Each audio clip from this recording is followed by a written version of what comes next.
روزوں کا مہینہ رمضان کا مہینہ ہے، جس میں قرآن اول نازل ہوا جو لوگوں کا رہنما ہے، اور جس میں ہدایت کی کھلی نشانیاں ہیں، اور جو حق و باطل کو الگ الگ کرنے والا ہے۔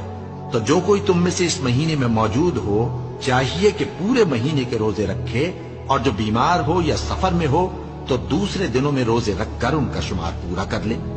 اللہ تمہارے حق میں آسانی چاہتا ہے اور سختی نہیں چاہتا، اور یہ آسانی کا حکم اس لیے دیا گیا ہے کہ تم روزوں کا شمار پورا کر لو، اور اس احسان کے بدلے کہ اللہ نے تم کو ہدایت بخشی ہے تم اس کو بزرگی سے یاد کرو اور اس کا شکر کرو۔